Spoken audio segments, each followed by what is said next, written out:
Hello, my PUC second year students. Now we will start the next chapter 5, and this is the medieval period, the history of India and its medieval period. Chapter 5.1, Delhi Sultanate. After the death of Harshavardhana, North India underwent a great change. The absence of a strong political power gave rise to many independent principalities like Tomars in Delhi, Chauhans in Ajmer, Rathors in Kanauj, Chandels in Bundelkhand, Parmaras in Malwa, Sisodias in Mewar, etc. There were about 70 independent principalities in North India during the 8th to 10th century CE. These states were very rich but were quarreling among themselves. This disunity led to foreign invasion. Arabs were the first among Muslims to invade India. They extended their power up to Sindh. Muhammad bin Qasim, the governor of Basra, invaded India in 712 CE. The Turks were the second among the Muslims to invade India. Muhammad of Ghazni led 17 expeditions to India between 1000 to 1027 CE. His repeated attacks were to plunder the wealth of the big towns and the rich temples. The 15th expedition was carried on the famous Somanath temple in Gujarat. Al-Biruni, a Persian scholar, accompanied him in one of the expeditions. He wrote the famous book Kitab ul Hind. After the death of Muhammad Ghazni in 1030,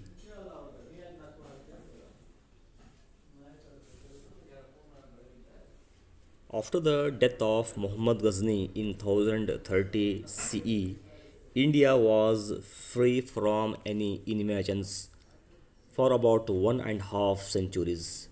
In 1175 CE, Shahabuddin Muhammad Ghori invaded India in 1191 CE.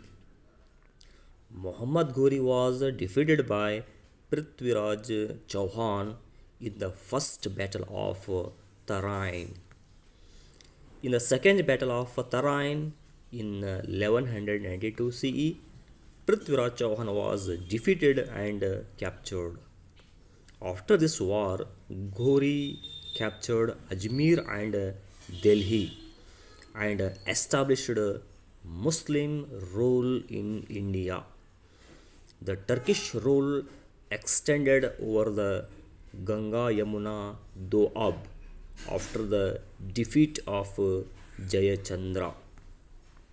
The Gahadwala king of Kanauj, Muhammad Ghori, entrusted the administration of his Indian possessions to his trusted slave and general Qutbuddin Aibak.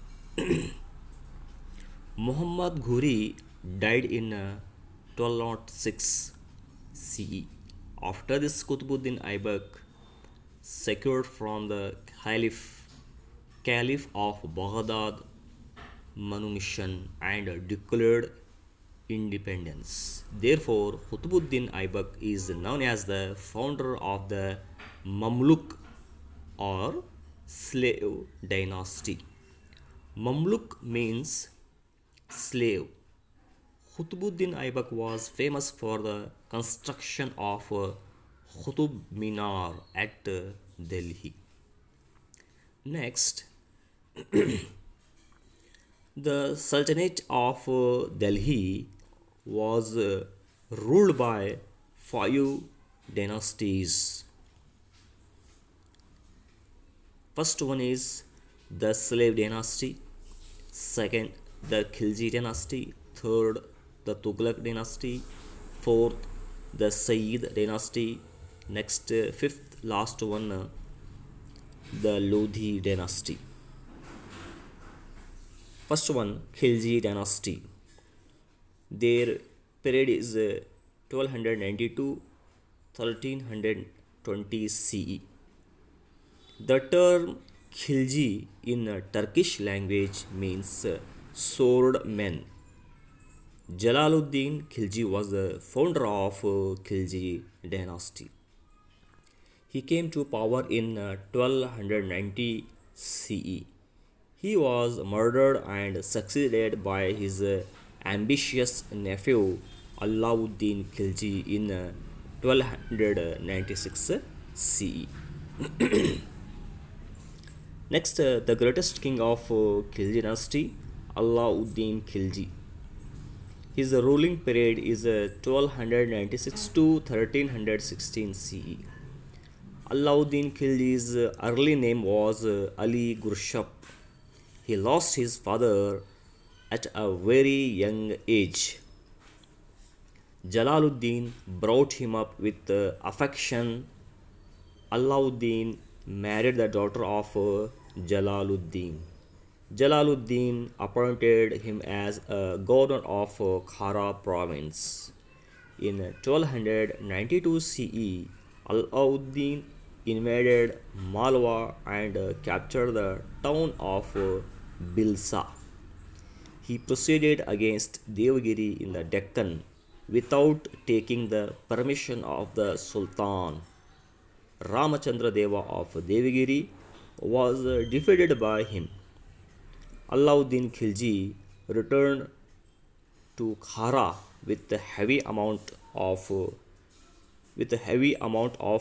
booty of gold, silver, pearls, and precious stones.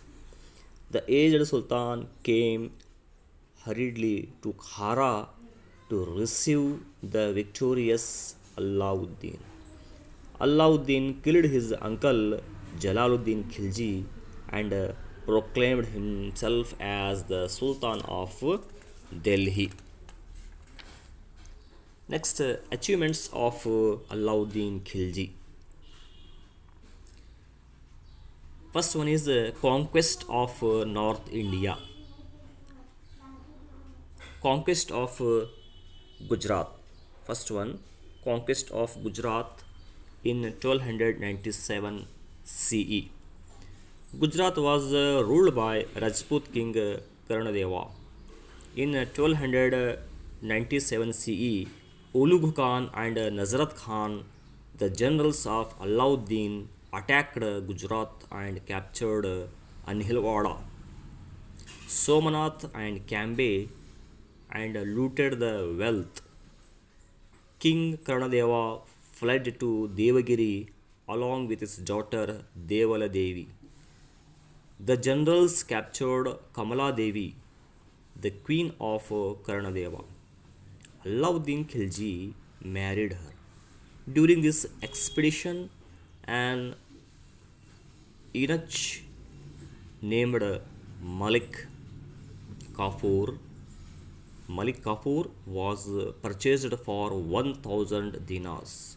Hence, he was popular as Hazar Dinari. Next, conquest of Ranthambore in 1301 CE. Raja Hamir Deva was the ruler of Ranthambore. He had given shelter to some neo-Muslims. This offended Alauddin. Ulugh Khan and Nazrat Khan invaded Ranthambore. It was captured after a siege of 11 months. Hamir Deva lost his life in the battle. Next, conquest of Mewar in 1303 CE. The Sisodias of Mewar enjoyed great respect among the Rajputs. Their fort of Chittod was considered unconquerable. Tradition maintains that the immediate cause of Alauddin's attack was his desire to carry away Padmini, the beautiful wife of Rana Ratan Singh. When defeat seemed certain, Padmini and other Rajput women committed Jauhar. Chittod was captured, and Sultan's eldest son Khizr Khan was made the governor of Chittod. Chittod, this was the capital of Mewar. Next, other conquest.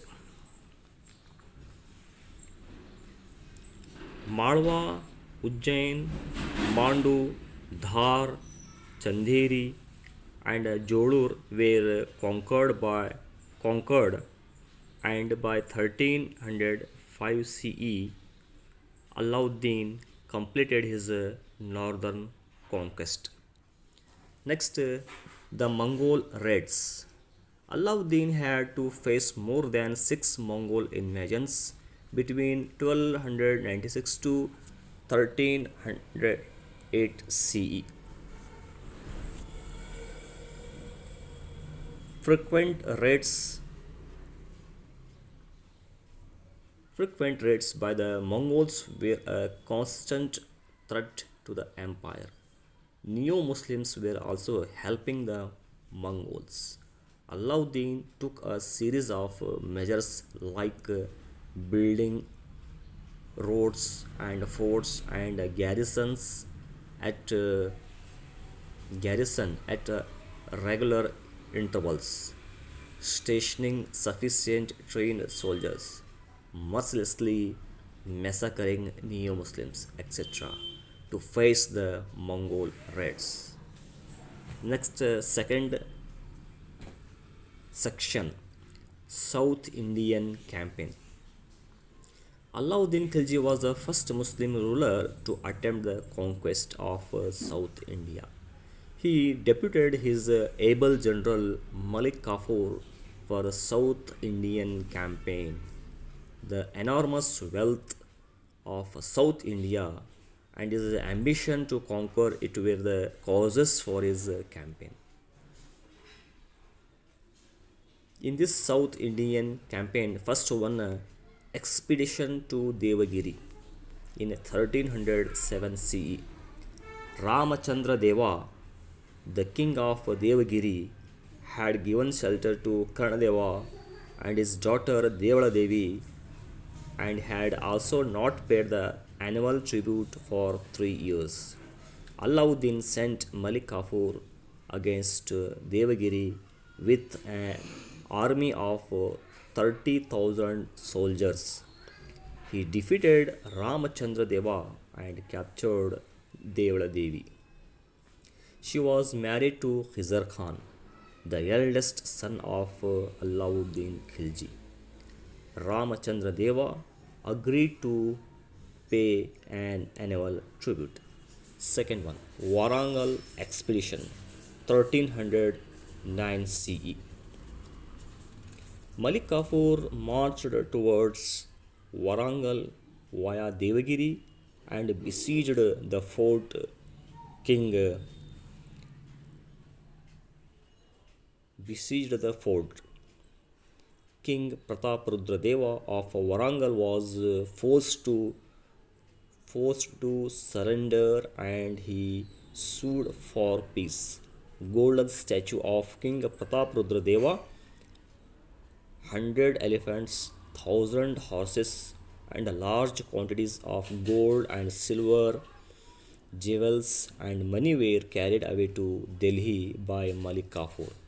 Amir Khusro says Malik Kafur proceeded to Delhi with booty on 1,000 camels, groaning under the weight of treasure. Next, conquest of Dwara Samudra in 1310 CE. Malik Kafur attacked Dwara Samudra or Halebidu, which was ruled by Veera Ballala III. The Viceroy's king was surprised by the sudden attack of the Muslim army and could not defend his capital. It was looted. A number of temples were axed by Malik Kafur. Veeraballala III surrendered some elephants, horses, and treasure and offered to pay annual tribute to the Sultan. Next, conquest of Madurai in 1311 C. There was a civil war at Madurai between the brothers Sundara Pandya and Veera Pandya. Malik Kafur marched towards Madurai and plundered all the important towns and temples on the way to Pandya kingdom. He reached as far as Rameshwaram and destroyed the great temple and built a mosque there. He came back to Delhi in 1311 CE with rich spoils. Next, second expedition on Devagiri in 1312 CE. The last war of the South Indian expedition of Malik Kafur was against Shankaradeva of Devagiri. Shankaradeva had withheld the tribute and tried to reign independently. So Malik Kafur marched against Devagiri and defeated and killed him. Devagiri was annexed to the Delhi Empire. Alauddin's empire extended from Lahore in the north to Madurai in the south and Bengal in the east to Gujarat in the west. By 1312 CE, Alauddin had become the master of the whole of India. He had an ambition to conquer the whole world but had to be finished but had to be satisfied in conquering the entire India. Even then, he issued the coins with the title Sikandar or Alexander II. Okay, my dear students, this is about the achievements of Alauddin Khilji. I hope all of you understood. Thank you for watching and listening.